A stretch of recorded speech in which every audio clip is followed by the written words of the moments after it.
Hey hi, this is Abhay and you are watching Filmi Vani YouTube channel. So basically आज का scene कुछ ऐसा था कि मुझे किसी काम से आउट ऑफ द कानपुर जाना था एंड मेरा कोई प्लान नहीं था कि आज मैं किसी भी तरह का वीडियो शूट करूँगा या फिर किसी भी तरह का कुछ ऐसा सीन था नहीं। लेकिन अभी कुछ ही देर पहले बॉबी देओल की अपकमिंग मूवी बंदर का ट्रेलर निकल कर आया है, जिसको देखने के बाद टू बी ऑनेस्ट मैं इस पर बात करने से खुद को रोक नहीं पाया। हालाँकि जनरली मैं जब भी किसी फ़िल्म पर बात करता हूँ, किसी ट्रेलर पर बात करता हूँ, किसी टीज़र का रिव्यू करता हूँ, तो मैं प्रॉपर एक स्क्रिप्टिंग करता हूँ, उसके बाद सोच समझ के एक-एक वर्ड, एक-एक लाइन लिख के इस तरह से चीज़ें करता हूँ। लेकिन आज मैंने सोचा कि हमारा जो रिव्यू होगा पूरी तरह से अनफ़िल्टर्ड होगा, थोड़ा-सा रॉ होगा। मैं क्या कुछ बोलने वाला हूँ ये तो मुझे भी फ़िलहाल नहीं पता। सो बेसिकली बंदर का ट्रेलर निकल कर आया है, जिसको डायरेक्ट किया अनुराग कश्यप ने एंड टू बी ऑनेस्ट मैं पिछले 1 साल से, जब से ये फ़िल्म फेस्टिवल वगैरह में इस फ़िल्म का नाम उठ रहा था, तब से मैं इस फ़िल्म को फ़ॉलो कर रहा था एंड टीज़र भी मैंने देखा था। टीज़र मुझे काफ़ी पसंद आया था और इस फ़िल्म में जो कहानी नज़र आ रही, मतलब यहाँ पर जिस तरह की चीज़ें हैं, कुल मिला के वो एक फेक रेप केस के अराउंड में सारी चीज़ें लिखी गई हैं, ठीक है? अनुराग कश्यप ने इस फ़िल्म को डायरेक्ट किया है, तो हम सभी को मालूम है कि अनुराग कश्यप भाई साहब किस तरह की फ़िल्में बनाते हैं,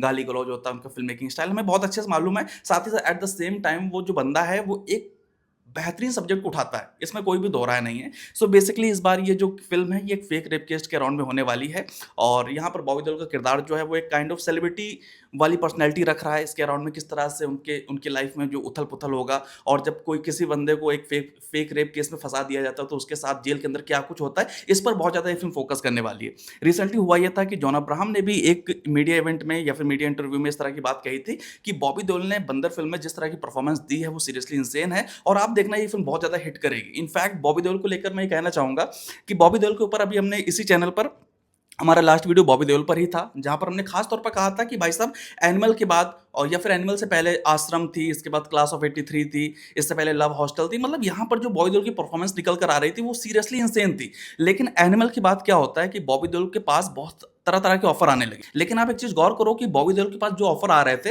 वो क्या थे? बस सभी फ़िल्मों में विलेन बनने के। फिर चाहे आप जननायकन की बात करो, कंगुआ की बात करो या फिर डाकू महाराज की बात करो, सभी फ़िल्म में बॉबी देओल लगभग एक तरह के रोल में नज़र आ रहे थे and point to be noted यही है कि बॉबी देओल अपनी परफॉर्मेंस से साइन नहीं कर पा रहे थे और मैंने इस चीज़ को कॉल आउट भी किया था, कहा था कि बॉबी देओल को कुछ बेहतर रोल्स की तलाश में कुछ अलग करने की कोशिश करना चाहिए। अदरवाइज़ जितने भी डायरेक्टर हैं, जितने भी बड़े-बड़े प्रोडक्शन हाउसेस हैं, वो क्या चाह रहे हैं कि बॉबी देओल को लेकर एनिमल टाइप की फ़िल्म बनाने की कोशिश कर रहे हैं, उसी तरह का विलेन सामने खड़ा करने की कोशिश कर रहे हैं। लेकिन बॉबी देओल को जब अपने सेकंड इनिंग में इस तरह की अपॉर्च्युनिटी मिली है, जहाँ पर वे अगेन से लॉर्ड बॉबी बन चुके हैं, बड़ी-बड़ी अपॉर्च्युनिटीज़ हैं, बड़ी-बड़ी फ़िल्मों के ऑफ़र आ रहे हैं, तो उन्हें खास तौर पर एक टिपिकल साउथ फ़िल्मों के विलेन बनने से बचना चाहिए। एंड आई एम थैंकफुल कि हाँ, बंदर में ऐसा कुछ नहीं है। हालाँकि इस बार अच्छी बात ये है कि यहाँ पर बॉलीवुड के साथ-साथ मलयालम इंडस्ट्री या फिर यूँ कहूँ कि साउथ इंडस्ट्री से कई प्रोमिनेंट फेसेस हमें देखने को मिल रहे हैं। सबसे सबसे ऊपर पर आते तो अपने राजबी शेट्टी, मतलब भाई साहब क्या गजब लेवल का एक्टर है। आप इस फ़िल्म में जब राजबी शेट्टी की परफ़ॉर्मेंस देखोगे तो सीरियसली पागल हो जाओगे। वो बंदा जब-जब स्क्रीन पर आता है, फिर चाहे वो कॉमिक रिलीफ़ के लिए हो या फिर इंटेंसिटी बढ़ाने के लिए हो, विलेन वाला रोल हो,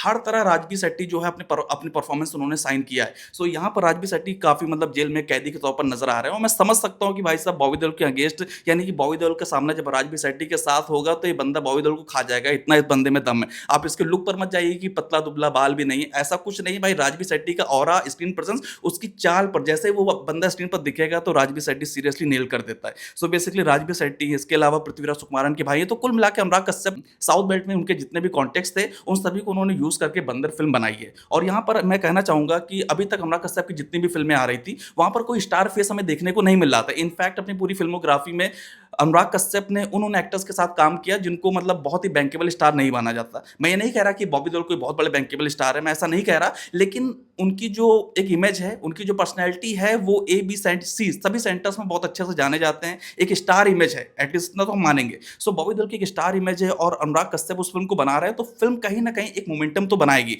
और अभी रिलीज़ से पहले जिस तरह की चीज़ें इस फ़िल्म की मटेरियल निकल कर आ रहा है, तो मुझे ऐसा लग रहा है कि फ़िल्म का मोमेंटम तो बन रहा है और अगर अच्छा खासा वर्ड ऑफ माउथ इस फ़िल्म का बनता है, तो ये फ़िल्म अनुराग कश्यप को भी एक अच्छी बॉक्स ऑफिस सक्सेस दिलाएगी। मतलब अनुराग कश्यप की जो फ़िल्में रहती हैं, वो भले ही बॉक्स ऑफिस पर ना चले, लेकिन बाद में उसे काफ़ी सराहा जाता है। तो मुझे ऐसा लगता है कि ये एक ऐसी फ़िल्म हो सकती है, जिसे कमर्शियल सक्सेस भी मिलेगी और क्रिटिकली भी इस फ़िल्म को अक्लेम किया जाएगा। तो फिलहाल बंदर का जो ट्रेलर है, वो काफ़ी आउटस्टैंडिंग है और मैंने बिना कुछ सोचे-समझे जो मुझे मेरे मन में आया, जो बातें मेरे मन में आई, वो सारी चीज़ें मैंने यहाँ पर कहा। जिस तरह के डायलॉग्स नज़र के आ रहे हैं यहाँ पर जो बैकग्राउंड स्कोर है और जिस तरह से गानों को पिरोया गया है वो भी काफ़ी बेहतरीन है। तो कुल मिला के बंदर के ट्रेलर को मेरी तरफ से थम्स अप। साथ ही साथ नेवरदलेस यहाँ पर सानिया मल्होत्रा की भी पावरफुल परफॉर्मेंस हमें देखने को मिल रही है। साथ ही साथ फीमेल लीड में हमें जो 2 एक्टर्स नज़र आ रही हैं, तो ऐसा लग रहा है कि हाँ, कुछ अच्छा सा ड्रामा हमें यहाँ पर फिलहाल देखने को मिलेगा। सो चीज़ें काफ़ी पॉजिटिव वे में जा रही हैं। इंतज़ार करते हैं 4 जून का जब ये फ़िल्म थिएटर्स में रिलीज़ होगी, तब इस पर और डिटेल में बात करेंगे। फिलहाल ये रहा आज का हमारा स्पेशल वीडियो। अगर आपको हमारा वीडियो पसंद आया हो, तो प्लीज़ लाइक करें, कमेंट करें, सब्सक्राइब करें। साथ ही साथ अगर आप चाहते हैं कि हम इसी तरह के क्विक रिव्यू करें, तो आप हमें बताइएगा, क्योंकि जनरली